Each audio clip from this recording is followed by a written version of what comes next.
Romantic कहानियाँ पर आप सभी का स्वागत है। कुंवारी लड़की के साथ रात की तन्हाई में अकेले कैसे छोड़ सकती है, लेकिन आज की रात चाची जी का पता नहीं कहाँ थी और मैं आसानी से सीढ़ियाँ तक पहुँच गई थी। मेरे चाचा जी कुछ देर पहले ही गांव की नई नाबालिग होने वाली बालिग होने वाली लड़की सीमा को लेकर छत पर चले आए थे और अब वही पूरे 2 घंटे से नीचे नहीं आने वाले थे। इन 2 घंटों में चाचा जी लड़की के साथ क्या क्या करते और छत पर क्या क्या होता, मैं भी आज मन बना ली। चाहे जो भी हो जाए, आज ये राज जान कर रहूंगी आखिर चाचा जी जवान लड़कियों के साथ करते क्या हैं।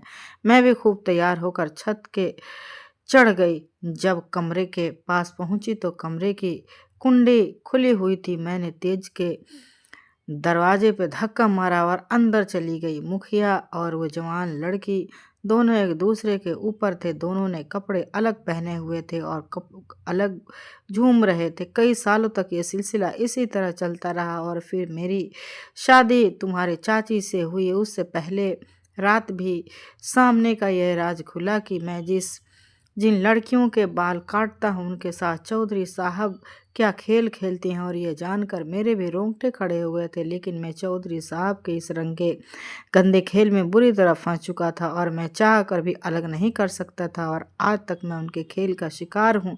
चौधरी साहब को कम उम्र की नई जवान लड़कियों के साथ अपनी हवस पूरी करने का शौक था और गांव में इस बात का भी बहुत छुपाया जाता था कि कोई भी लड़की कब जवान हुई। इसीलिए चौधरी साहब ने यह खेल रचाया और लोग उनकी बातों में आ गए। जवान होने वाली लड़कियां जैसे ही मेरे पास आकर अपने बाल कटाती, चौधरी ये भी जान। तो चलिए शुरू करते हैं हमारी आज की कहानी। मेरा नाम कोमल है और मेरा संबंध एक गांव से है। मेरी यह कहानी आपको रोंगटे खड़ी कर देगी कि किस तरह से मेरे चाचा जी गांव की लड़कियों के बाल काटने के नाम पर आधी रात को उनके साथ छत पर जाती। जब सच्चाई खुलकर मेरे सामने आई तो मेरी आत्मा कांप उठी थी, क्योंकि सच्चाई उससे कई ज़्यादा भयानक थी जो साफ नज़र आ रही थी। मैं आहिस्ता आहिस्ता दबे पांव सीढ़ियाँ चढ़ रही थी। रात की अंधेरा बढ़ता ही जा रहा था। सिर्फ छत से एक टिमटिमाती हुई रोशनी नज़र आ रही थी। आज की रात मुझे मौका मिल गया था कि मैं अपने इस जिज्ञासा को दूर कर सकती थी और यह जान सकती थी कि आखिर चाचा जी आधी रात को छत पर करते क्या हैं।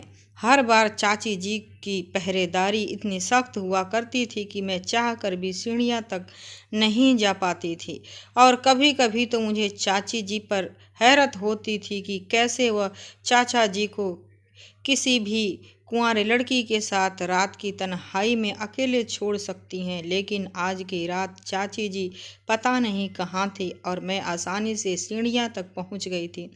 मेरे चाचा जी कुछ देर पहले ही गांव की नई नाबालिग होने वाली लड़की सीमा को लेकर छत पर गए थे और जब वह पूरे 2 घंटे से पहले नीचे नहीं आने वाले थे। इन 2 घंटों में चाचा जी लड़की के साथ क्या क्या करते थे और छत पर क्या क्या होता था, ये सब जानने की मुझे जिज्ञासा थी। कहने को तो मेरे चाचा जी पैसे से नाई थे, लेकिन उनका काम और काम करने का तरीका मेरे लिए बहुत ही हैरान कर देने वाला था। और आज की रात मुझे ये जान कर रहना था कि आखिर चाचा जी सिर्फ बालिग होने वाली लड़कियों को ही बाल क्यों काटते हैं, और वो भी आधी रात को छत पर अकेले में।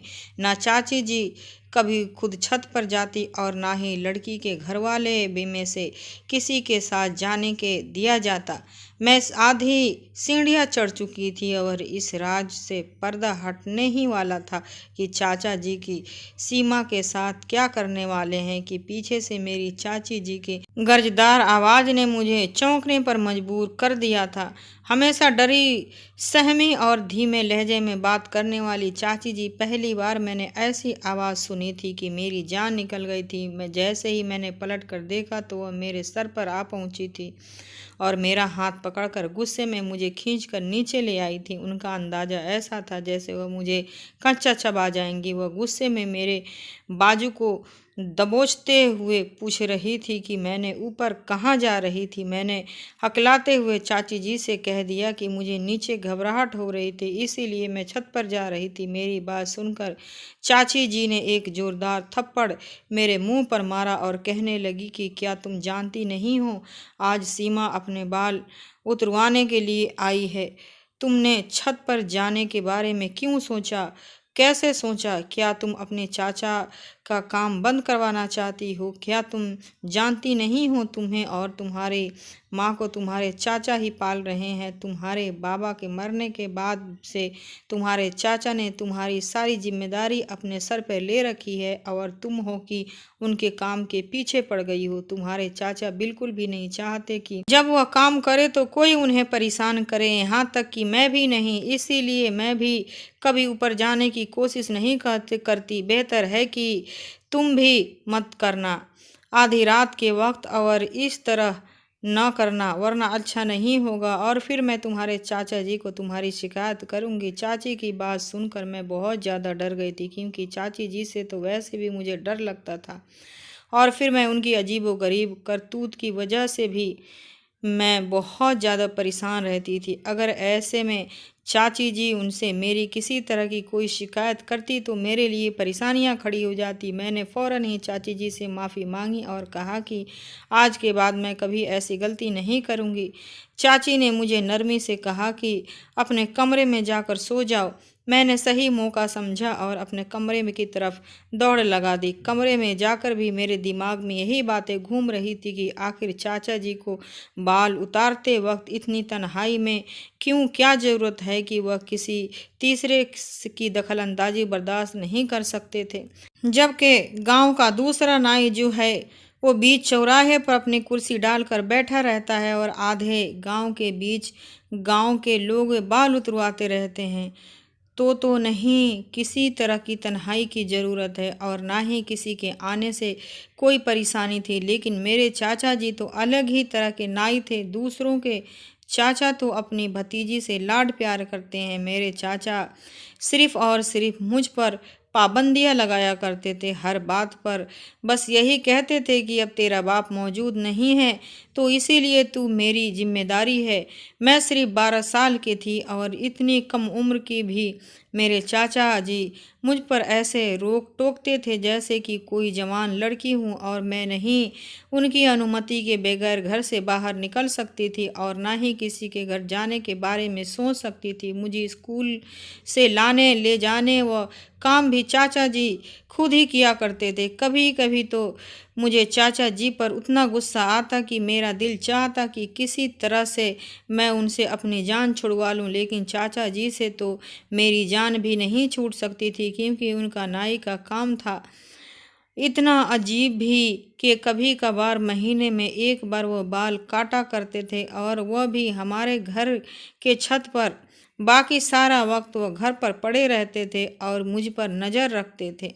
मेरे बाबा बहुत पहले हमें छोड़कर ऊपर वाले के पास चले गए थे, इसीलिए मेरी जिंदगी, मेरी जिम्मेदारी मेरे चाचा के कंधे पर ही थी और इसी वजह से चाचा जी मुझ पर अपना पूरा हक समझते थे। ऐसा नहीं था कि चाचा जी कोई कुंवारे मर्द थे, बल्कि वह तो एक शादीशुदा आदमी थे। उनकी शादी के 5 साल होने वाले थे। चाची जी भी हमारे साथ ही रहा करती थी, लेकिन पता नहीं कि वह इतनी डरी सहमी सी नज़र आती थी जैसे उन्हें किसी बात का कोई डर हो।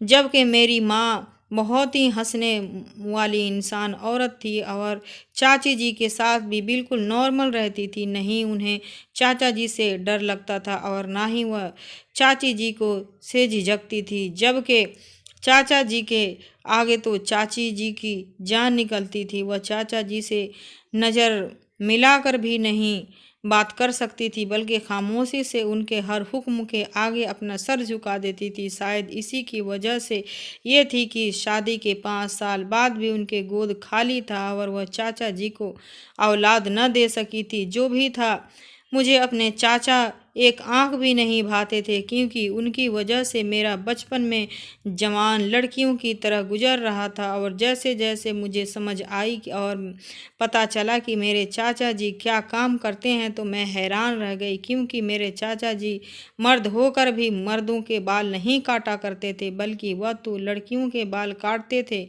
और वह भी ऐसे लड़कियों के जो बालिग हो जाया करती थी।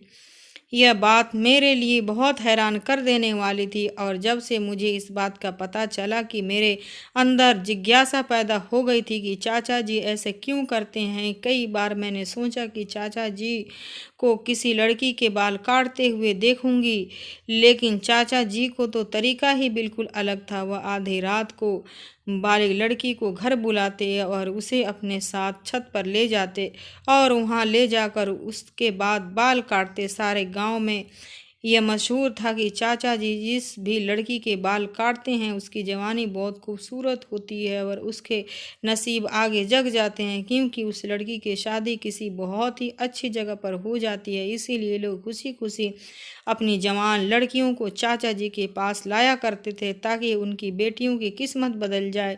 लेकिन यह बात मेरी समझ से बाहर थी कि चाचा जी से बाल कटवाने से किसी लड़की के नसीब कैसे बदल सकते हैं, और वो भी आधी रात को अकेले में। कई बार मैंने इस हकीकत को जानने की कोशिश की कि चाचा जी लड़की के बाल किस तरह काटते हैं और आधी रात को छत पर ही क्यों ले जाते हैं, लेकिन कभी भी मुझे यह जानने का मौका नहीं मिला, क्योंकि जब भी चाचा जी किसी लड़की के बाल काटने के लिए छत पर ले जाते तो चाची जी सीढ़ियों पर पहरेदारी लगाना शुरू कर देती और किसी भी छत पर जाने नहीं देती। मेरी सहेली प्रिया बालिग हुई तो गांव की दूसरी लड़कियों की तरह उसे भी चाचा जी के पास लाया गया। मैं यह सोचकर खुश हो गई कि चलो प्रिया से अगली सुबह इस बारे में बात करूंगी, तो मुझे पता चलेगा कि चाचा जी ने उसे छत पर ले जाकर उसके बाल कैसे काटे। लेकिन अगली दिन जब वह स्कूल आई तो वो बिल्कुल खामोश थी। मेरे सवाल करने पर भी उसने कोई जवाब न दिया, बल्कि सारा वक्त गायब दिमागी में क्लास में बैठी रही। मैं हैरान थी कि इतनी शरारती और चुलबुली प्रिया को अचानक से क्या हो गया। घर आकर यही बात मैंने माँ से कही तो माँ हंसकर कहने लगी, बेवकूफ़, अब वह बालिग हो गई है और ऐसे में लड़कियाँ में बहुत ज़्यादा बदलाव आ जाते हैं। शायद इसीलिए वो भी अपने माँ के कहने पर चुपचाप बैठी हो। अब तो उसके सर पर बाल भी नहीं है, शायद इसीलिए झिझक रही होगी। माँ की बात सुनकर मैं संतुष्ट हो गई थी। वाकई 13 साल की प्रिया बहुत ही अजीब सी लग रही थी, और क्लास के सब बच्चे भी उसे लगातार चिढ़ा रहे थे। हो सकता है वो शर्मिंदगी के मारे सारा वक्त खामोश रही हो, मगर मुझे क्या पता था कि उसकी खामोशी के पीछे क्या राज है। जब कुछ वक्त तक यही सिलसिला चलता रहा तो मैंने चोरी चुपके छत पर जाने की बहुत बार कोशिश की, लेकिन हर बार चाची की आगे आ जाती या फिर माँ ही मुझे डांट कर कह दिया करती कि अपने चाचा जी के काम में दखल अंदाजी न किया करो। तुम्हारे चाचा जी ही हैं, उन्होंने तुम्हारे बाबा के मरने के बाद तुम्हारा पेट पाला है। अगर तुम्हें डांट भी सकते हैं तो बर्दाश्त कर लिया करो, क्योंकि हम हमारा भला ही चाहेंगे। शुरू शुरू में मुझे माँ की यह बातें बिल्कुल भी समझ नहीं आती थी, लेकिन फिर धीरे धीरे मुझे एहसास हुआ कि मेरी माँ एक विधवा औरत थी, जिसे पूछने वाला और कोई नहीं था। ना नाना ना नानी, सब मर चुके थे, और मेरे मामा जी दूसरे गांव में रहते थे। उन्होंने कभी पलटकर हमारा हाल तक नहीं पूछा था। ऐसे में चाचा ही थे जो हर वक्त माँ के साथ खड़े थे, यहाँ तक कि अपनी शादी के भी 5 साल इन्होंने और मेरे माँ के खर्चे कभी भी रुकावट नहीं डाली थी, बल्कि वह तो पहले से भी बढ़कर हमारा ख्याल रखते थे, और चाची जी को भी हमारे साथ रहने पर कोई एतराज़ नहीं था। यही वजह थी कि माँ उन दोनों पति पत्नी को सर आंखों पर बिठाती थी। सारे गांव वाले भी चाचा जी को बहुत ही इज्जत किया करते थे, क्योंकि चाचा जी की बहुत ही नर्म मिजाज इंसान थे।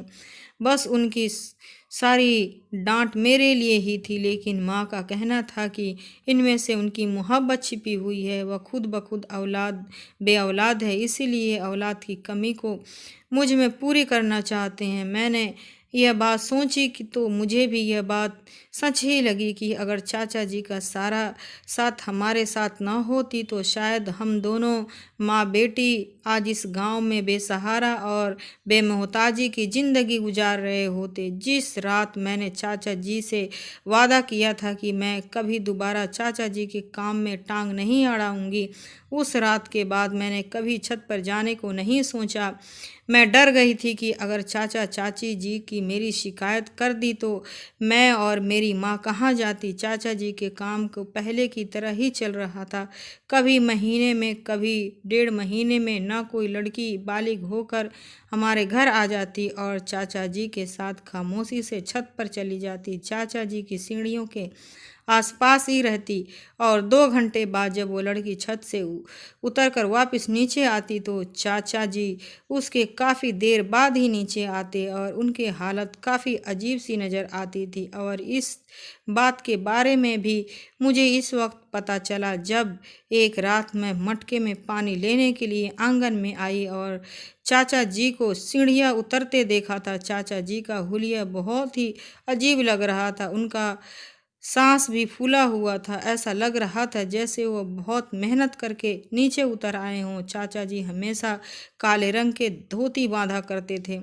लड़कियों के बाल काटने पे छत पे जाते थे, लेकिन जब वो नीचे उतरते तो उनके कपड़े भी बदले हुए होते थे। नहीं उन्होंने धोती बांधी होती थी और ना ही उनके शरीर पर कुर्ता मौजूद था। वो बहुत हाँफते हाँफते सीढ़ियाँ उतरते और जैसे बहुत ज़्यादा थक गए हो और उनके लिए चलना भी मुश्किल हो रहा हो। और फिर मुझे याद आया कि जब भी चाचा जी किसी लड़की के बाल काटते हैं तो पूरा दिन कमरे में बंद रहते हैं और चाची जी को भी कमरे में जाने की अनुमति नहीं थी।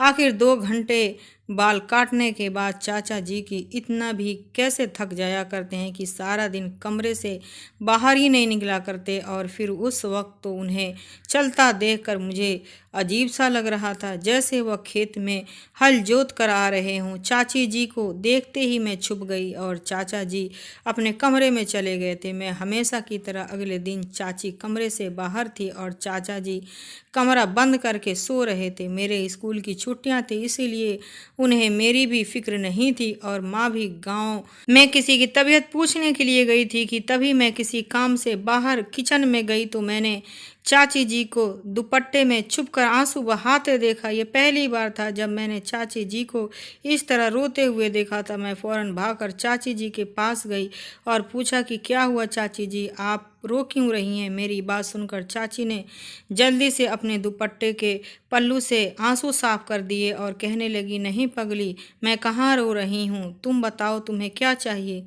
मैं अच्छी तरह जानती थी कि चाची जी रो रही हैं और इस बात ने मुझे न सिर्फ दुखी कर दिया था बल्कि मैं बहुत ज़्यादा परेशान हो गई थी कि ऐसे कौन सी बात है जिसकी वजह से चाचा जी से छुप छुप कर रोना पड़ रहा है। मुझे चाचा जी से और नफ़रत का एहसास हो रहा था कि शायद वो चाची जी ही थे जिनकी वजह से चाची छुप छुप कर आंसू बहा रही थी। उस दिन के बाद मैं चाची जी पर नज़र रखने लगी थी। जब भी चाचा जी किसी लड़की के बाल काटकर सीढ़ियाँ उतरते नीचे आते तो मैं उनके चेहरे पर थकान का असर साफ दिखाई देता और अगले दिन सारा दिन चाची जी मुझे छुप छुप कर रोती नजर आती। और फिर एक दिन मेरी जिंदगी में भी वो दिन आ गया जब मैं भी जवान हो गई। उस दिन मेरी माँ ने मेरा माथा चूमा और कहने लगी, मैं चाहती हूँ कि गांव की सभी लड़कियों की तरह तेरे चाचा जी के हाथों तेरी किस्मत की चमकाई जाए। माँ की बात सुनते ही मेरी जान निकल गई कि अब माँ मुझे भी बाल कटवाने के लिए चाचा जी के हवाले करने जा रही थी। 12 साल की उम्र में मैं गंजी होने मेरे लिए बहुत ही शर्मिंदगी की बात थी। मैं यह सोचकर ही परेशान हो गई थी कि गांव की दूसरी लड़कियों की तरह मुझे भी सबके मजाक का निशाना बनना पड़ेगा। मैंने माँ के आगे हाथ जोड़ दिए और माँ से कहा कि मैं किसी हाल में भी बाल उतरवाना नहीं चाहती। मेरा इनकार सुनकर माँ ने जोर से कहा कि क्या तू नहीं जानती कि तेरे चाचा जी की वजह से कैसे गांव की लड़कियों की किस्मत बदल जाती है, जिसके बाल भी आज तक तेरे चाचा जी ने काटे हैं। कुछ ही दिनों में उनकी शादियां धूमधाम से हो गई हैं और बहुत ही अच्छी जगह पर हुई हैं। ऐसे ही तो गांव की वाले अपनी बेटियों के तेरे चाचा जी के हवाले करके नहीं जाते। जब वह तेरे चाचा जी के इस काम में इतना बड़ा फ़ायदा उठाते हैं तो फिर हम घर वाले ही क्यों ना। मेरे लाख मना करने के बावजूद भी माँ ने चाचा जी को बुलाया और चाचा जी से कहा कि आज की रात तुझे अपनी भतीजी के बाल उतारने हैं। यह सुनकर चाचा जी के चेहरे का रंग फीका पड़ गया और कहने लगे कि क्या अपनी कोमल भी बालिग हो गई है। माँ ने मुस्कुराते हुए कहा कि हाँ, अब कोमल की बारी है कि हम इसकी धूमधाम से किसी अच्छी जगह शादी करें, और अगर इसके बालों पर तेरा हाथ लग गया तो गांव की दूसरी लड़कियों की तरह इसकी किस्मत भी चमक उठेगी। यह कहकर माँ ने मुझे चाचा जी के साथ छत पर भेज दिया। छत पर जाते ही मैंने चाचा जी से मिन्नतें की कि वह मेरे बाल न काटे, क्योंकि मैं गंजी नज़र आना नहीं चाहती थी। कुछ देर बाद चाचा जी अपनी धोती बांधे मेरे आगे बैठे। उसके बाद चाचा जी मेरे करीब आए तो मेरी जान निकल गई, और फिर जैसे ही चाचा जी ने मेरे सर पर हाथ रखा तो मेरी आंखों से आंसू बहने लगे। चाचा जी ने मुझे अपने करीब किया और अपने सीने से लगाया। मुझे ऐसा लगा जैसे मेरा दम घुट जाएगा, क्योंकि चाचा जी ने मुझे बहुत मजबूती से पकड़ा हुआ था। और फिर मुझे महसूस हुआ कि चाचा जी के गरम गरम आंसू मेरे गालों पर गिर रहे थे। मैं हैरान हो गई कि चाचा जी क्यों रो रहे हैं। काफ़ी देर बाद जब चाचा जी ने मुझे खुद से अलग किया तो उनकी आंखें लाल हो चुकी थी और आंसुओं से उनका चेहरा भी भीगा हुआ था। और फिर चाचा जी की बात ने मेरे होश उड़ा दी और रोते हुए कहने लगे, कोमल, मैं तेरे बाल नहीं काट सकता, मैं तेरे साथ कुछ गलत नहीं कर सकता। तू मेरे भाई की निशानी है और तेरी इज्जत मेरे घर की इज्जत है। चाचा जी की बात मुझे बिल्कुल भी समझ नहीं आई थी, लेकिन चाचा जी के शब्दों में मुझे चौंकने पर मजबूर कर दिया था। मैंने चाचा जी से कहा कि आखिर आप कहना क्या चाहते हैं। चाचा जी ने कहा, तुम वापस अपनी माँ के पास चली जाओ और उनसे कहना कि चाचा जी मेरे बाल नहीं काट सकते। मैं उल्टे कदम में सीढ़ियाँ उतरकर माँ के पास चली आई और माँ को सब कुछ बता दिया। यह सुनकर माँ चाची के कमरे की तरफ चल दी। मैं भी माँ के साथ ही थी। जब हम कमरे में गए तो चाची जी के कदमों में बैठकर रो रही थी और चाची जी से माफ़िया मांग रहे थे। चाची जी ने भी सिसक सिसक कर रो रही थी। यह सब देखकर माँ भी परेशान हो गई और उन दोनों से पूछा कि आखिर मामला क्या है। मुझे भी तो कुछ बताओ, कुछ पता चले। काफ़ी देर आंसू बहाने के बाद चाचा जी ने एक ऐसा राज हमारे सामने खोला जिसे सुनकर हमारी आत्मा कांप उठी थी। यह कैसे मुमकिन था कि मेरे चाचा ऐसा कोई काम करते थे जिसके बारे में सोचा भी नहीं जा सकता था। चाची जी ने रोते हुए बताया कि आज से कई साल पहले की बात है। चाचा जी से गांव के चौधरी के पास नाई थे और वह सिर्फ चौधरी साहब के ही बाल काटा करते थे। गांव के चौधरी अय्यास तरह के आदमी थे और उनकी फितरत चाचा जी को बिल्कुल भी पसंद नहीं थी, लेकिन चाचा जी की मजबूरी थी कि उन्हें यह नौकरी करनी पड़ी थी। और फिर एक दिन गांव के चौधरी ने चाचा जी को अपनी नौकरी से निकाल दिया और एक नया काम सौंप दिया। गांव के चौधरी ने सारे गांव में एक बात मशहूर कर दी कि चाचा जी के हाथ में बहुत जादू है और वह उसके जिसके भी बाल काटते हैं उसकी किस्मत संवर जाती है। यहाँ तक के गांव के चौधरी की ज़मीनें भी फसल आने लगी थी, और ये भी इसीलिए हुआ है कि क्योंकि चाचा जी उनके बालों पर हाथ रख देते थे। सारे ही गांव वाले अनपढ़ और सीधे साधे लोग थे। उनके लिए तो गांव के चौधरी के ही हर बात सही होती थी, और गांव के चौधरी ने इस बात का बहुत ज़्यादा चर्चा किया तो गांव वालों ने आंख बंद करके इस बात पर यकीन कर लिया। और फिर चौधरी साहब ने अपने पास नौकरी के जरिए उनकी बात फैला दी कि अगर किसी ने बालिग लड़की के बाल कटवाए तो उसकी किस्मत बदल जाएगी और उसकी शादी बहुत अच्छी तरह हो जाएगी। मुझे समझ नहीं आ रहा था कि चौधरी साहब ने ये सब क्यों किया। चौधरी साहब ने मुझे लाखों रुपये देने का वादा किया था और कहा था कि मुझे बस गांव की जवान होने वाली लड़कियों के ही बाल उतारने हैं। मुझे लगा कि इसमें कोई गलत बात नहीं होगी, और फिर जब गांव वाले यह सोचकर मेरे पास अपनी नई बालिग बेटियों को मेरे पास भेजने लगे तो उनकी किस्मत बदलने लगी। तो मैं भी खुशी खुशी रात के अंधेरे में उनकी बाल उतार दिया करता था और बदले में चौधरी साहब मुझे हजारों रुपया दे देते थे। कई सालों तक ये सिलसिला इसी तरह चलता रहा, और फिर जब मेरी शादी तुम्हारी चाची से हुई तो उस पहली रात मेरे सामने यह राज खुला कि मैं जिन लड़कियों के बाल काटता हूँ उनके साथ चौधरी साहब क्या खेल खेलते हैं, और यह जानकर मेरे भी रोंगटे खड़े हो गए थे। लेकिन मैं चौधरी साहब के इस गंदे खेल में बुरी तरह फंस चुका था और मैं चाह कर भी खुद को बचा नहीं पाया था, और आज तक मैं उनके इस खेल में शिकार हूँ। चौधरी साहब को कम उम्र की नई जवान लड़कियों के साथ अपनी हवस पूरी करने का शौक था, और गांव में इस बात को बहुत ज़्यादा छुपाया जाता था कि कोई लड़की कब जवान हुई है। इसीलिए चौधरी साहब ने यह खेल रचाया और लोग उनकी बातों में आ गए। जवान होने वाली लड़कियां जैसे ही मेरे पास आकर अपने बाल कटवाती तो चौधरी साहब को इस बात की खबर हो जाती कि यह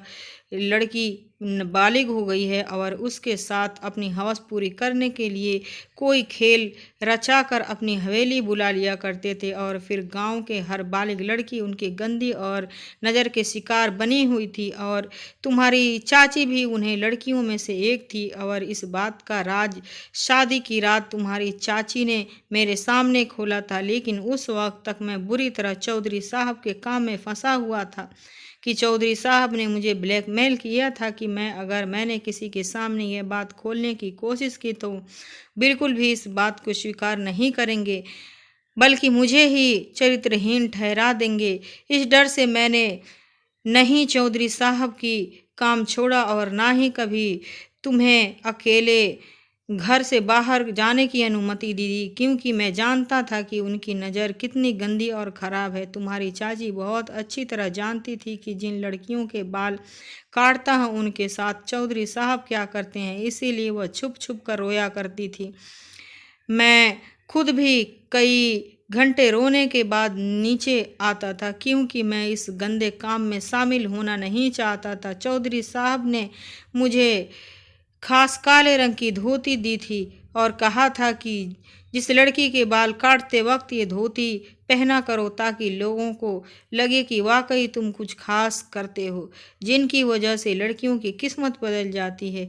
चौधरी साहब लड़की की अपनी हवस का निशाना बनाने के कुछ ही महीने बाद उसकी शादी किसी मासूम नौकर के दबाव से करवा देते और नौकर को ढेर सारा पैसे भी देते, जिससे उस लड़की की ज़िंदगी संवर जाती थी। चौधरी साहब के पास पैसों की कोई कमी नहीं थी, इसीलिए अपनी अय्याशी पर आंख बंद करके पैसे लुटा रहे थे, और मैं उनके हाथों की कठपुतली बन चुका था। लेकिन मैं तुम्हारे बाल काट कर चौधरी साहब को यह खबर नहीं पहुंचाना चाहता था कि तुम भी जवान हो चुकी हो, क्योंकि मैं जानता हूं कि इस तरह भी उनके जुल्म से नहीं बच पाओगे।